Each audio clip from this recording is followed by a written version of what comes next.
क्या आप जानते हैं, एक ऐसा पर्वत भी है जो साधारण पत्थरों से नहीं बना, बल्कि स्वयं श्री हरि के हृदय से प्रकट हुआ है।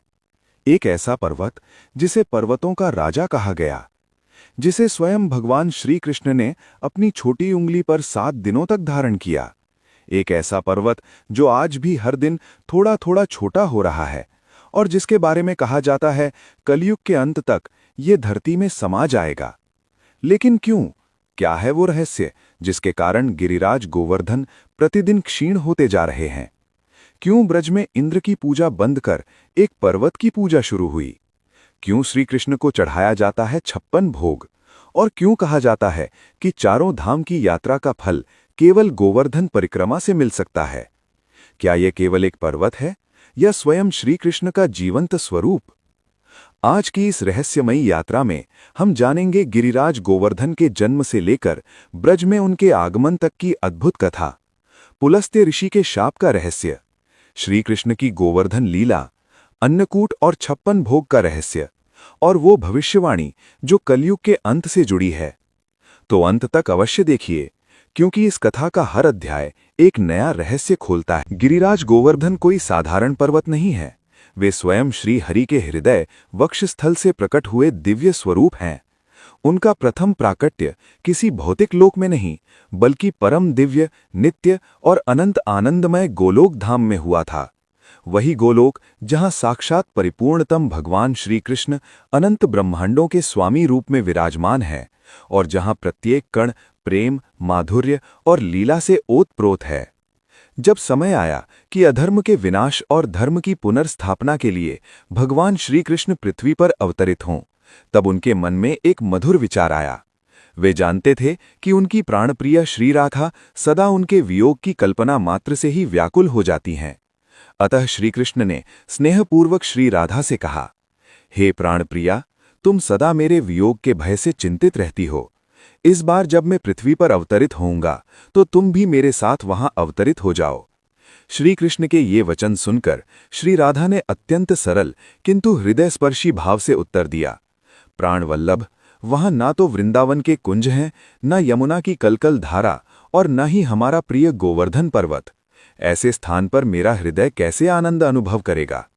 श्री राधा के इन वचनों में केवल एक प्रश्न नहीं था, बल्कि वृंदावन, यमुना और गोवर्धन के प्रति उनके अगाध प्रेम का प्रकटीकरण था।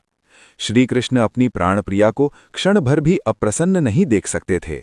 अतः उन्हें प्रसन्न करने के लिए उन्होंने एक अद्भुत अलौकिक निर्णय लिया।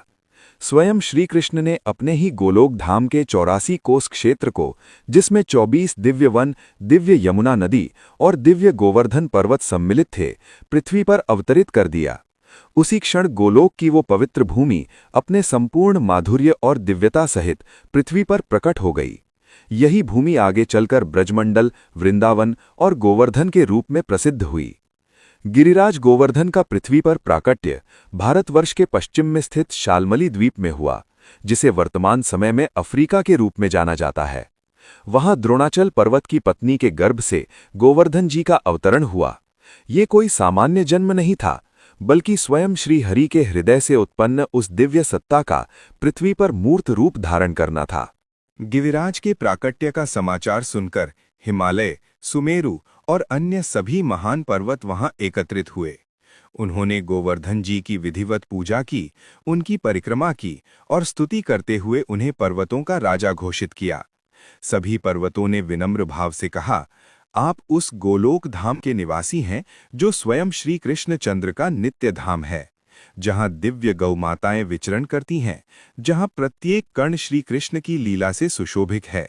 आप वृंदावन में गोवर्धन के रूप में विराजमान हैं और हम सब पर्वतों में गिरिराज हैं। वृंदावन की गोद में आपका निवास है। आप तो गोलोक के मुकुटमणि हैं। एक महान लीला में स्वयं पूर्ण ब्रह्म परमात्मा श्री कृष्ण ने आपको अपने कर कमलों पर छत्र के समान धारण किया था। हम सब सदा आपको नमन करते हैं। तभी से ये दिव्य, भव्य और पावन श्री गोवर्धन गिरिराज नाम से संपूर्ण जगत में पूजित, वंदित और मान्य हो गए। वे केवल एक पर्वत नहीं, बल्कि श्री कृष्ण की अनन्य लीला, श्री राधा के प्रेम और गोलोक की दिव्यता के साक्षात प्रतीक हैं। उसी समय की बात है, एक दिन महातपस्वी ब्रह्मर्षि पुलस्त्य मुनि अपने तीर्थ यात्रा क्रम में विभिन्न पवित्र स्थलों का भ्रमण करते हुए द्रोणाचल पर्वत पर पहुंचे। वहां उनकी दृष्टि द्रोणाचल के श्याम वर्ण, अद्भुत और अत्यंत मनोहर पुत्र गोवर्धन पर्वत पर पड़ी। गोवर्धन का दृश्य ऐसा था मानो स्वयं प्रकृति ने अपनी समस्त सुंदरता वहां उड़ेल दी हो।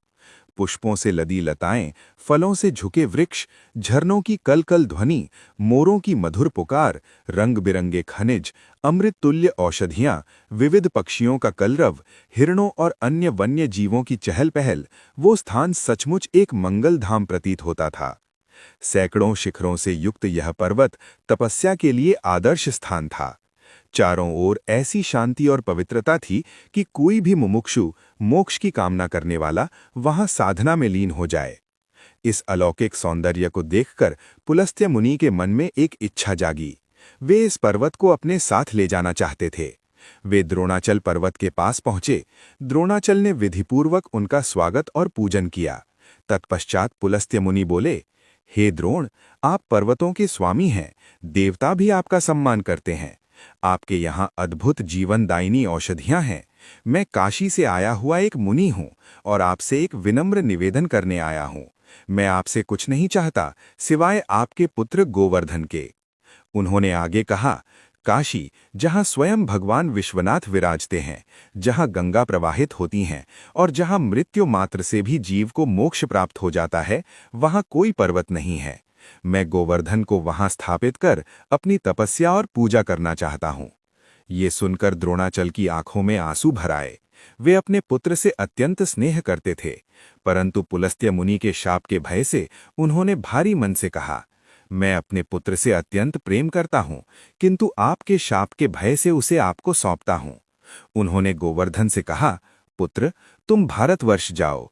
ये भूमि कर्म भूमि है, धर्म, अर्थ, काम और मोक्ष प्रदान करने वाली है। वहां तुम्हारा जाना सार्थक होगा।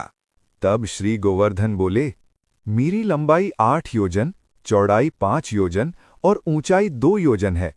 आप मुझे वहां कैसे ले जाएंगे?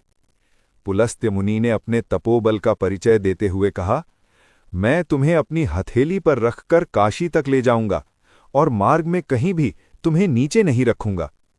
श्री गोवर्धन ने एक शर्त रखी, यदि आपने मार्ग में कहीं भी मुझे भूमि पर रख दिया तो मैं वहीं स्थायी रूप से स्थापित हो जाऊंगा और आगे नहीं बढ़ूंगा। मुनि ने ये शर्त स्वीकार कर ली। द्रोणाचल ने अश्रुपूर्ण नेत्रों से अपने पुत्र को विदा किया। श्री गोवर्धन ने पिता को प्रणाम किया और पुलस्त्य मुनि की हथेली पर विराजमान हो गए। मुनि उन्हें लेकर चल पड़े। श्री गोवर्धन को अपने पूर्व दिव्य स्वरूप और गोलोक की स्मृति थी। जब वे ब्रजमंडल के ऊपर से गुजरे तब उन्होंने उस पवित्र भूमि को पहचान लिया। ये वही भूमि थी जहां भविष्य में श्री कृष्ण, श्री राधा और समस्त गोप गोपियां अवतरित होकर दिव्य लीलाएं करेंगे। ये वही ब्रज भूमि और यमुना थी जो गोलोक से पृथ्वी पर अवतरित हुई थी। श्री गोवर्धन के मन में एक तीव्र इच्छा जागी, मुझे यहीं रहना है, मुझे श्री कृष्ण की लीलाओं का साक्षी बनना है। ये सोचकर उन्होंने स्वयं को अत्यंत भारी बना लिया। पुलस्त्य मुनि थक गए। वे अपनी प्रतिज्ञा भूल गए और ब्रजभूमि पर गोवर्धन को नीचे रख दिया। स्नान आदि कर विश्राम करने के बाद उन्होंने गोवर्धन से पुनः उठने को कहा, परंतु गोवर्धन अचल रहे। मुनि ने अपने तपोबल से उन्हें उठाने का प्रयास किया, मधुर वचन भी कहे, परंतु गोवर्धन 1 इंच भी नहीं हिले। क्रोधित होकर मुनि ने पूछा, तुम इतने भारी क्यों हो गए? श्री गोवर्धन ने विनम्रता से कहा, ये मेरा दोष नहीं, आपने मुझे भूमि पर रख दिया है। हमारी शर्त के अनुसार अब मैं यहीं स्थिर रहूंगा। ये सुनकर पुलस्त्य मुनि क्रोधित हो उठे। यद्यपि गोवर्धन की कोई गलती नहीं थी, फिर भी उन्होंने शाप दे दिया, तुम प्रतिदिन तिल के समान छोटे होते जाओगे। ये कहकर वे काशी के लिए प्रस्थान कर गए। तभी से गिरिराज गोवर्धन प्रतिदिन क्षीण होते जा रहे हैं। शास्त्रों में वर्णन मिलता है कि एक समय ऐसा था जब गिरिराज गोवर्धन इतने विशाल थे कि उनकी ऊंचाई के पीछे सूर्य भी छिप जाता था, परंतु आज वे छोटे होते जा रहे हैं। कहा जाता है कि लगभग 5000 वर्ष पूर्व उनकी ऊंचाई 30,000 मीटर थी, जो आज घटकर केवल 25-30 मीटर रह गई है।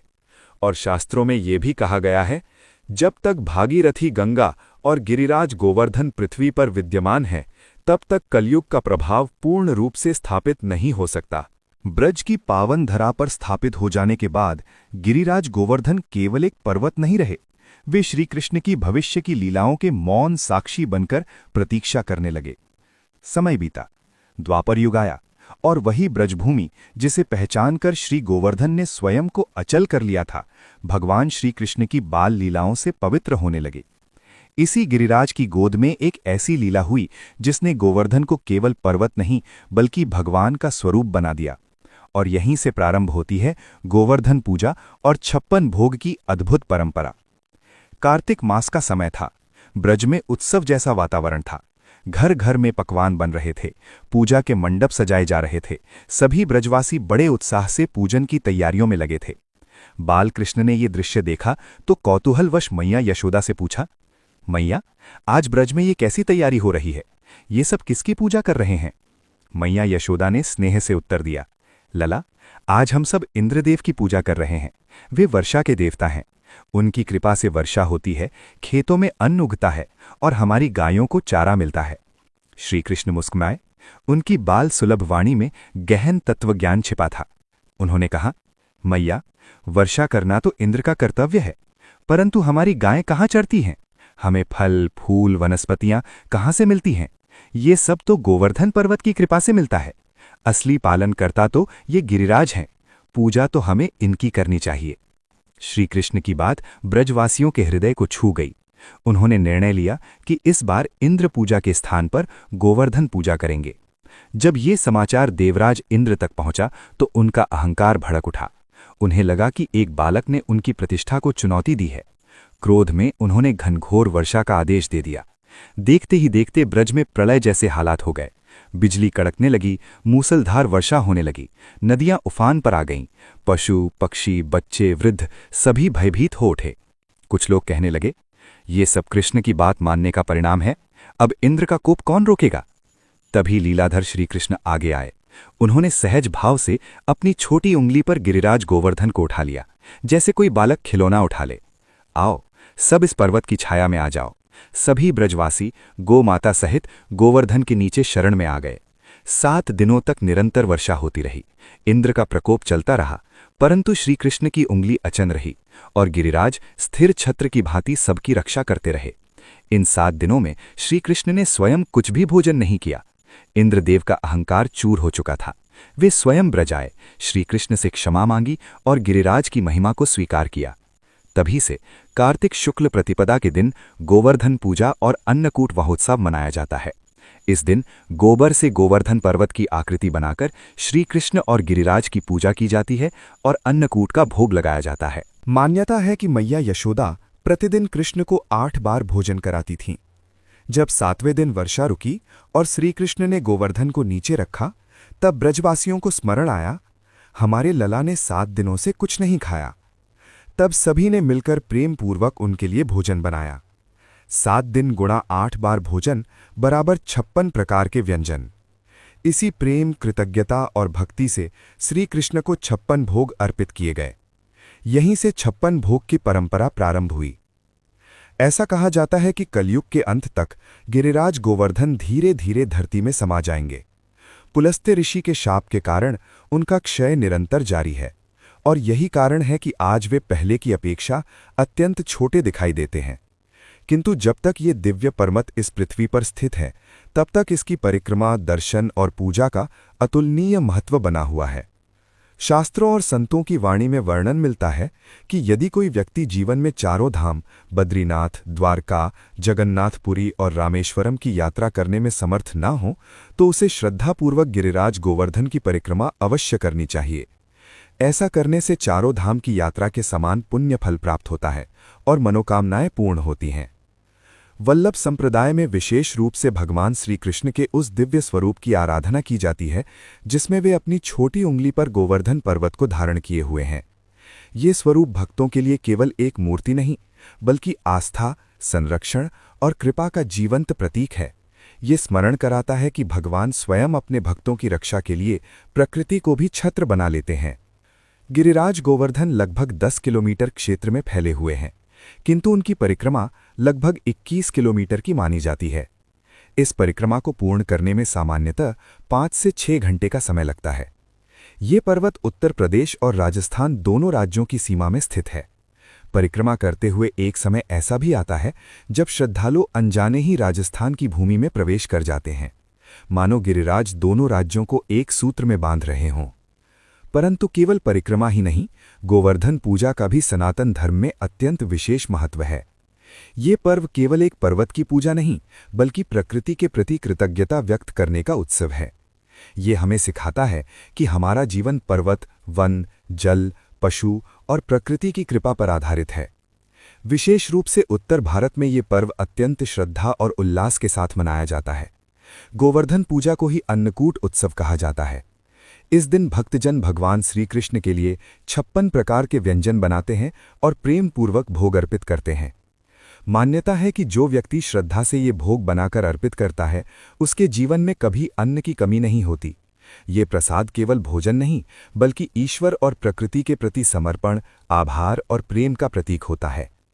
गिरिराज गोवर्धन को साक्षात श्री कृष्ण का ही स्वरूप माना गया है। उनकी परिक्रमा करना, उनके दर्शन करना, मानो स्वयं श्री कृष्ण की परिक्रमा और दर्शन करना है। और ये भी मान्यता है कि कलयुग के अंत में जब भगवान नारायण का अंतिम अवतार कल की अवतार प्रकट होगा, उसी समय इस युग का अंत होगा और गिरिराज गोवर्धन पूरी तरह से धरती में समा जाएंगे। इसीलिए सनातन धर्म में इस पर्वत का स्थान अत्यंत उच्च, पवित्र और दिव्य माना गया है। यदि आपको ये दिव्य कथा पसंद आई हो तो वीडियो को लाइक करें, अन्य भक्तों के साथ साझा करें और ऐसे ही आध्यात्मिक और पौराणिक विषयों के लिए हमारे चैनल को सब्सक्राइब करना न भूलें। आपका एक क्लिक हमें प्रेरणा देता है ताकि हम आपके लिए ऐसी ही दिव्य कथाएं लाते रहें। राधे राधे।